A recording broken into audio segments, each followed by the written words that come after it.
கொரிந்தியருக்கு எழுதிய முதல் திருமுகம் அதிகாரம் 11.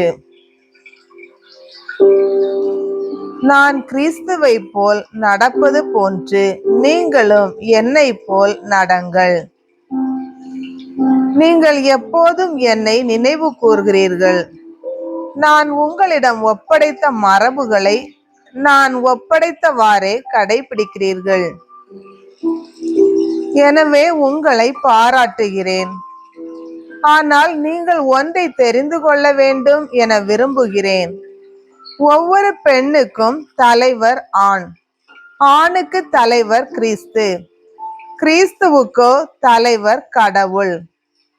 இறைவேண்டல் செய்யும் போது அல்லது இறைவாக்கு உரைக்கும் போது தம் தலையை மூடிக்கொள்ளும் ஒவ்வொரு ஆணும் தம் தலைவரை இகழ்ச்சிக்குள்ளாக்குகிறார். இது அவர் தலையை மலித்து விட்டதற்கு ஒப்பாகும். இறைவேண்டல் செய்யும் போது அல்லது இறைவாக்கு உரைக்கும் போது தம் தலையை மூடிக்கொள்ளாத ஒவ்வொரு பெண்ணும் தம் தலைவரை இகழ்ச்சிக்குள்ளாக்குகிறார். இது அவர் தலையை மலித்து விட்டதற்கு ஒப்பாகும். தம் தலையை மூடிக்கொள்ளாத எந்த பெண்ணும் தம் கூந்தலை வெட்டி கொள்ளட்டும். கூந்தலை வெட்டி கொள்வதையும் தலையை மலித்து விடுவதையும் இகழ்ச்சியாக கருதினால் அவர் தம் தலையை மூடிக்கொள்ளட்டும். ஆண் தம் தலையை மூடிக்கொள்ள வேண்டியதில்லை, ஏனெனில் அவரே கடவுளின் சாயலும் மாட்சியும் ஆவார். ஆனால் பெண் ஆணின் பெருமையாய் இருக்கிறார். பெண்ணிலிருந்து ஆண் தோன்றவில்லை, மாறாக ஆணிலிருந்தே பெண் தோன்றினார். மேலும் பெண்ணுக்காக ஆண் படைக்கவில்லை, மாறாக ஆணுக்காகவே பெண் படைக்கப்பட்டார். வானதூதர்களை முன்னிட்டு பெண் அதிகாரத்தின் அடையாளமாக தம் தலையை மூடிக்கொள்ள வேண்டும். எது எப்படி இருந்தாலும் ஆண்டவரோடு இணைக்கப்பட்ட நிலையில் ஆணின்றி பெண்ணில்லை, பெண்ணின்றி ஆணில்லை. ஏனெனில் ஆணிலிருந்து பெண் தோன்றியது போலவே பெண் வழியாகவே ஆண் தோன்றுகிறார். ஆனால் அனைத்தும் கடவுளிடம் இருந்தே தோன்றுகின்றன. பெண்கள் தலையை மூடிக்கொள்ளாமல் கடவுளிடம் வேண்டுவது முறையா? நீங்களே தீர்மானித்துக் கொள்ளுங்கள். நீண்ட முடி வளர்ப்பது ஆண்களுக்கு மதிப்பு ஆகாது, ஆனால் அது பெண்களுக்கு பெருமை தருவதாகும். இதை இயற்கையே உங்களுக்கு கற்பிக்கிறது அன்றோ? ஏனெனில் பெண்களின் கூந்தலே அவர்களுக்கு போர்வையாக அமைகிறது. இதை பற்றி விவாதிக்க நினைப்போருக்கு நான் கூறுவது, இதை பொறுத்தவரை வேறு எந்த வழக்கமும் எங்களிடையே இல்லை, கடவுளின் திருச்சபைகளிலும் இல்லை. இவ்வறிவுரைகளை கொடுக்கும் நான் உங்களை பாராட்ட மாட்டேன். ஏனெனில் நீங்கள் ஒன்று கூடி வரும்போது நன்மையை விட தீமையே மிகுதியாக விளைகிறது.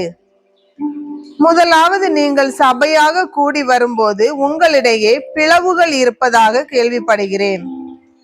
ஓரளவு அதை நம்புகிறேன். உங்களிடையே கட்சிகள் இருக்கத்தான் செய்யும். அப்போதுதான் உங்களுள் தகுதியுள்ளவர்கள் யாரென வெளிப்படும்.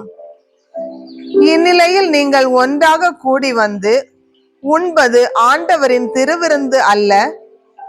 ஏனெனில் நீங்கள் உண்ணும் நேரத்தில் ஒவ்வொருவரும் தாம் கொண்டு வந்த உணவை மற்றவர்களுக்கு முந்தியே உண்டு விடுகிறீர்கள். இதனால் சிலர் பசியாய் இருக்க, வேறு சிலர் குடிவெறியில் இருக்கிறார்கள்.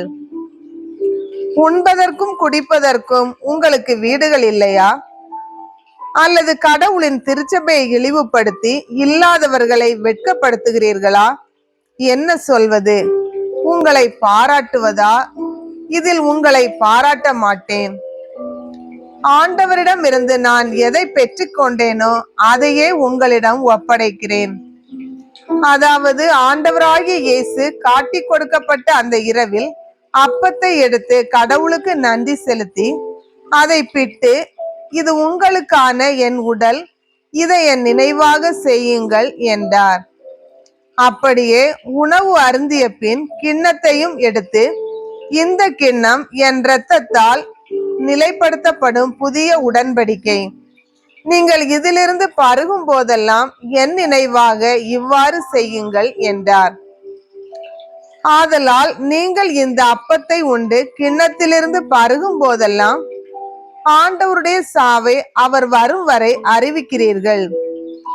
ஆகவே எவராவது தகுதியற்ற நிலையில் இந்த அப்பத்தை உண்டால் அல்லது ஆண்டவரின் கிண்ணத்தில் பருகினால் அவர் ஆண்டவரின் உடலுக்கும் இரத்தத்திற்கும் எதிராக குற்றம் புரிகிறார். எனவே ஒவ்வொருவரும் தம்மையே சோதித்தறிந்த பின்பே இந்த அப்பத்தை உண்டு கிண்ணத்தில் பருக வேண்டும். ஏனெனில் ஆண்டவருடைய உடல் என உணராமல் உண்டு வருபவர் தம்மீது தண்டனை தீர்ப்பையே வருவித்துக் கொள்கிறார். இதனால் தானே உங்களில் பலர் வலுவற்றோராயும் உடல் நலமற்றோராயும் இருக்கின்றனர், மற்றும் பலர் இறந்தும் விட்டனர். ஆனால் நம்மை நாமே சோதித்து அறிந்தோமானால் நாம் தீர்ப்புக்கு ஆளாக மாட்டோம். இப்போது ஆண்டவர் நம்மை தீர்ப்புக்கு ஆளாக்கினால் அது நம்மை தண்டித்து திருத்துவதற்கே. உலகத்தோடு நாமும் தண்டனை தீர்ப்பு அடையாதிருக்கவே இப்படி செய்கிறார். எனவே என் சகோதர சகோதரிகளே, உண்பதற்காக நீங்கள் ஒன்று கூடி வரும்போது ஒருவர் மற்றவருக்காக காத்திருங்கள். ஒருவருக்கு பசித்தால் அவர் தம் வீட்டிலேயே உணவருந்தட்டும். அப்போது நீங்கள் கூடி வருவது உங்களுக்கு தண்டனை தீர்ப்பை வருவிக்காது. மற்றவரை குறித்து நான் வரும்போது அறிவுரைகள் தருவேன். மற்றவை குறித்து நான் வரும்போது அறிவுரைகள் தருவேன்.